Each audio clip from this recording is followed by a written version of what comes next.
Good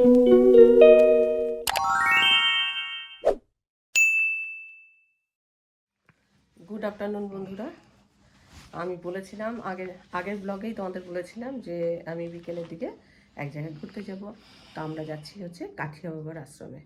এই হচ্ছে আমার সাজ, একদম কটন মলমল শাড়ি পরেছি, যেহেতু গরমকাল তাই এই শাড়ি পরেছি। এই কানেরটা পরতে গিয়ে দেখলাম এর যে হুকটা সেটা মানে খারাপ হয়ে গেছে, খুলে কোথায় পড়ে গেছে। তারপরে আমি আবার অন্য একটা কানের থেকে এই হুকটা লাগিয়ে পরলাম। আর এই যে সেটটা দেখছে, এই সেটটা বাবা আমাকে শান্তিনিকেতন থেকে অনেক বছর আগে স্কুলে পড়াকালীন এনে দিয়েছিল। তো এই সেটটা আমার কাছে ভীষণ প্রিয়। এই ধরনের শাড়ি পরলে এই সেটগুলো খুব ভালো মানায়। আর আজকে আমি আমার ব্যাগটা ব্যবহার করব, এই প্রথম এই ব্যাগটা নিচ্ছি। আমরা এখান থেকে অটো করে খেয়াঘাট যাব, তারপর নৌকা পেরিয়ে কাঠিয়া বাবার আশ্রমে যাব। তোমরা আমাদের সঙ্গে কাঠিয়া বাবার আশ্রমটা দেখো কিরকম লাগে, তোমরা পারলে এসে। আমাদের সঙ্গে আছে বৌদি, কলিদি, কিঙ্কর দা, এদিকে দাদা, আমার কর্তা, আর অসীম দা আশিমাদি আসছে। আমরা এখন দাঁড়িয়ে মটকা খাবো। হ্যাঁ হ্যাঁ, আমরা আগে মটকা খাবো, তারপরে মটকা খেতে খেতে বাস স্ট্যান্ড পর্যন্ত পৌঁছাবো। এই তোমার জন্যই অপেক্ষা করছিলাম। উত্তরপাড়া ফেরিঘাটটা পার হলেই ওই পারে হচ্ছে আরিয়াদহ। আর আরিয়াদহতে গেলে পায়ে হাঁটা অল্প একটুখানি পথ। এই পার থেকে একদম সোজাসুজি দেখা যাচ্ছে। যদি নৌকা করে যাও তাহলে এই যে আশ্রমটা তোমরা ওই নৌকা থেকেই দেখতে পাবে। খুব সুন্দর লাগছিল। আমি তোমাদের একটুখানি জুম করে দেখাবার চেষ্টা করছি। গঙ্গার কাছে, মানে গঙ্গা ঘাটের একদম পাশে, আর হেঁটেই আর কি যাওয়া যাবে। আমরা সবাই প্রথমবার যাচ্ছি, আর এটাকে বলা হয় মিনি বৃন্দাবন।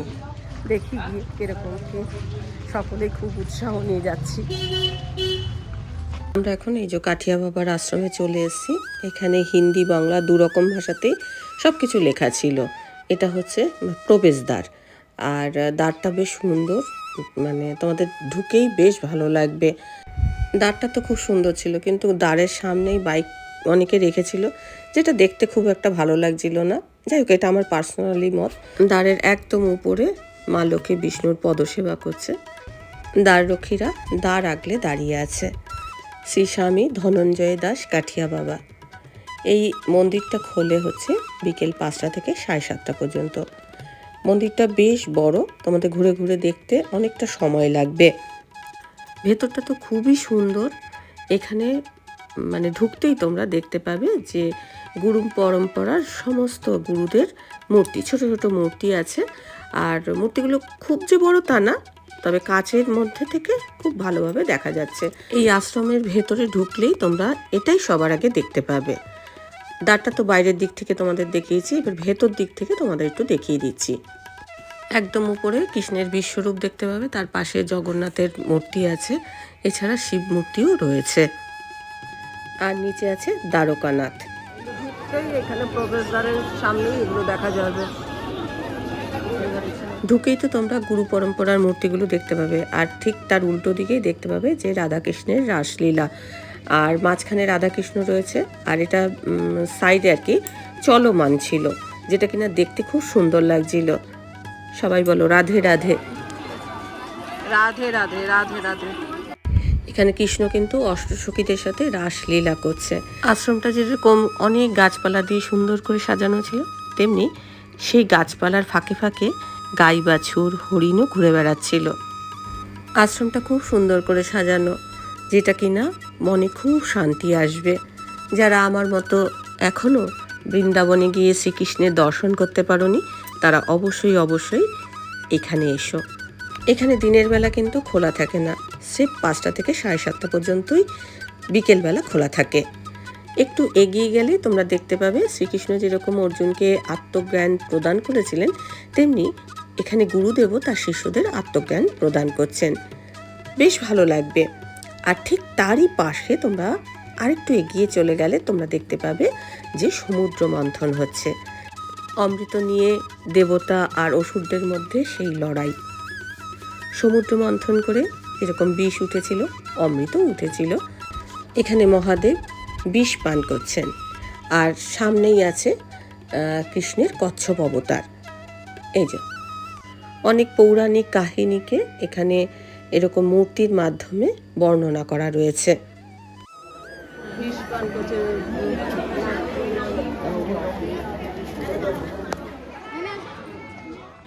আর মন্দিরের ঠিক নিচেই আছে একটা তুলসী মঞ্চ।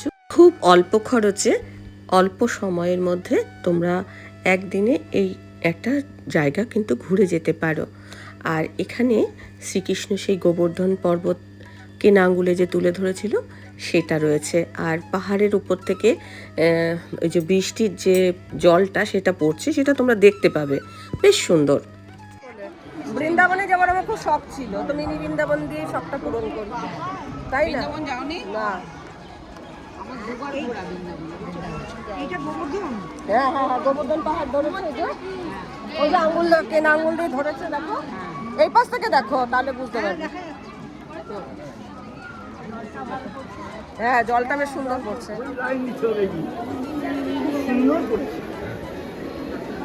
শীতকালে আরো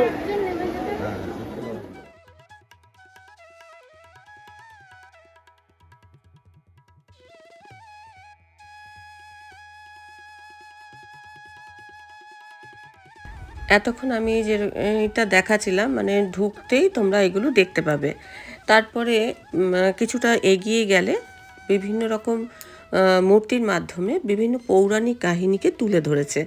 যেমন এখানে শ্রীকৃষ্ণের জন্ম হয়েছে, তারপরেই দেখাচ্ছে যে বাসুদেব শ্রীকৃষ্ণকে নিয়ে নন্দালয়ে যাচ্ছে, যমুনা নদী পার হয়ে সেই শ্রীকৃষ্ণকে যে নিয়ে যাচ্ছে সেটা। তারপরেই নন্দালয়ে এসে শ্রীকৃষ্ণের অভিষেক হচ্ছে।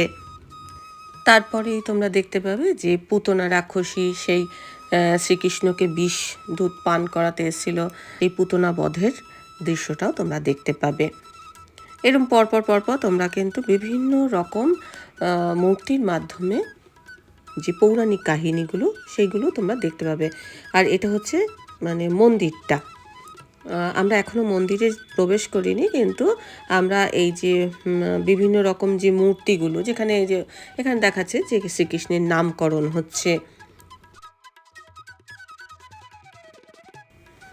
আর এইসব দেখতে দেখতে শ্রীকৃষ্ণের অনেক দুষ্টুমিও আমরা দেখতে পাবো, যেমন তার মাখন চুরি করে খাওয়া, সঙ্গে মায়ের বকুনি।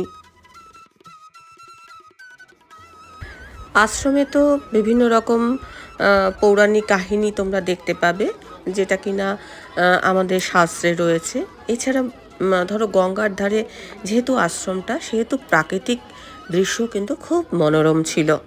এবার আমরা আবার দেখব যে শ্রীকৃষ্ণের আরও কিছু দুষ্টুমি, যেটা কিনা মাখন চুরি করে খাচ্ছে এবং মা যশোদাকে একদম ব্যতিব্যস্ত করে তুলেছে।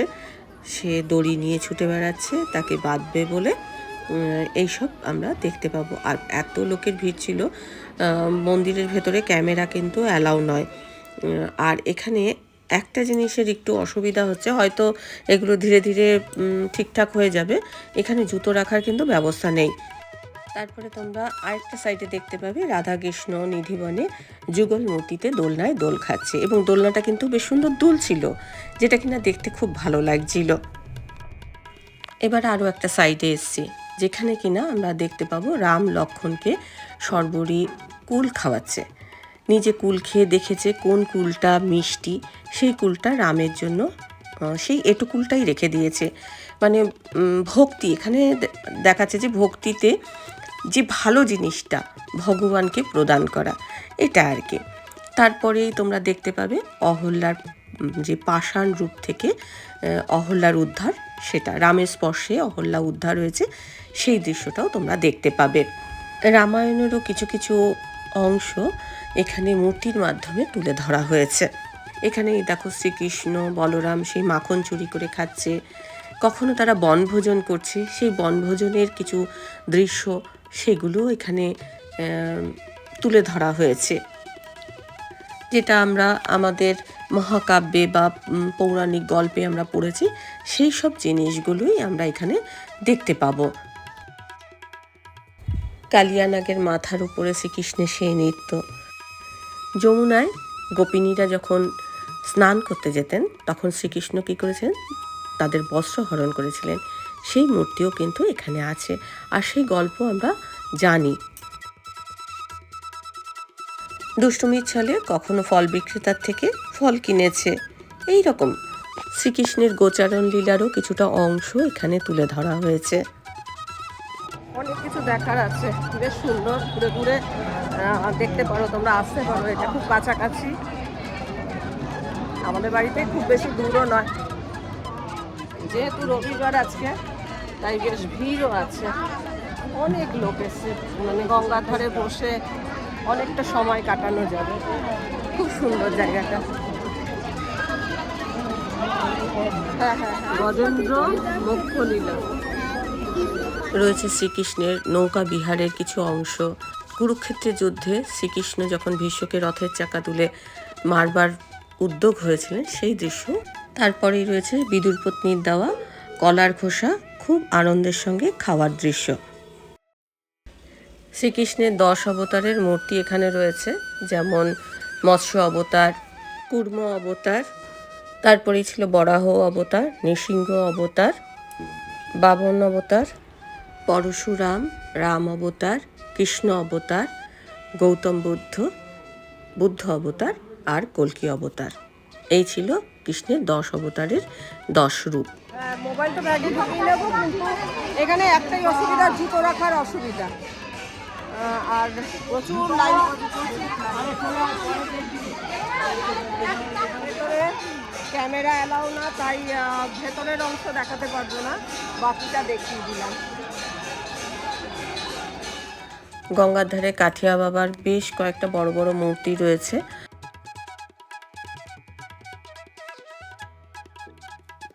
এছাড়া বৈষ্ণব দেবী, গণেশ, হনুমানজির মূর্তিও রয়েছে, এগুলো বেশ বড় বড়।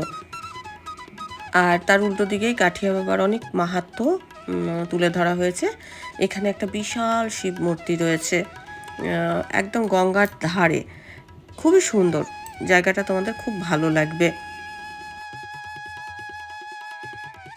প্রচুর ভিড়।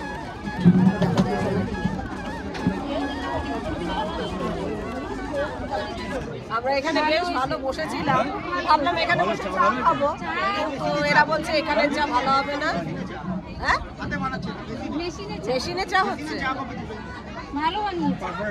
ভালো বানিয়েছে বলছে। আমাদের এখন প্ল্যান প্রোগ্রাম অনেক চলছে, চপ মুড়ি খাওয়া হবে, তার সাথে চা খাওয়া হবে। আমরা গঙ্গার, এই যে 50টা গঙ্গা, আর আমরা এখানে বেশ মানে একটু হাঁটতে হাঁটতে ক্লান্ত হয়ে পড়েছি, আর এখানটা বসেছি। বেশ বসবার অনেক জায়গা আছে, অনেক মানুষ এখানে বসতেও পারছে, তাই না? অনেক মানুষ এখানে বসছে।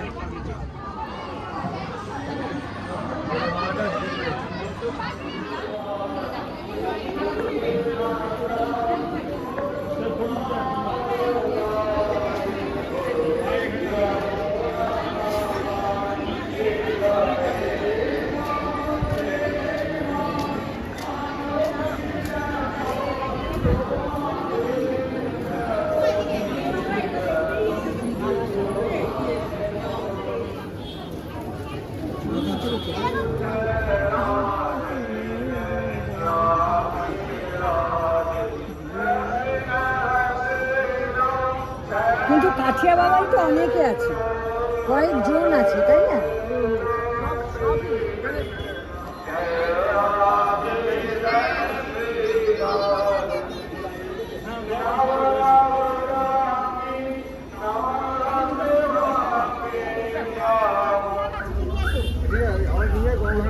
চপ মুড়ি খাবো, এই যে আমরা জোগাড় করে নিয়েছি।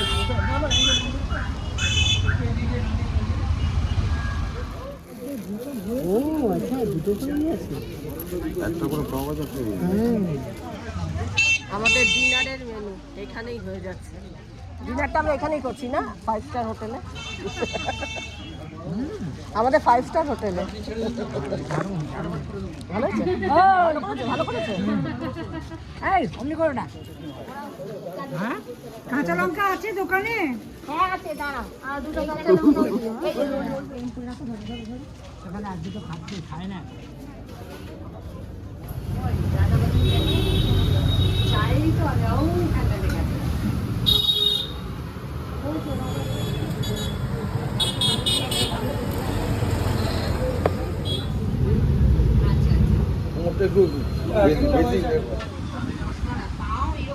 আমাদের এরকম ঝটিকা সফর বেশ ভালোই হলো, ভালোই ঘুরলাম, ভালো খাওয়া দাওয়া করলাম, খুব এনজয় করলাম, সবাই মিলে খুব মজা করলাম। হ্যাঁ হ্যাঁ, খুব মজা করলাম। মানে এর মধ্যেও অনেক মজা আছে বলো, এরকম মুড়ি চপ খাচ্ছি, এই যে চা খেলাম। একটা বাটি নিয়ে এলে ভালো হতো, মেখে খেতাম ভালো করে। এবার বলেছে একটা বাটি নিয়ে এলো, মুড়ি খেতে পারছে না, মস্তি করে খেতাম মেখে টেকে। হ্যাঁ বলছে মেখে টেকে ভালোভাবে খেতে, আবার জল দিয়ে আবার। জল দিয়ে। হ্যাঁ পেঁয়াজ কাঁচা না, কাঁচা লঙ্কা নিয়েছিল।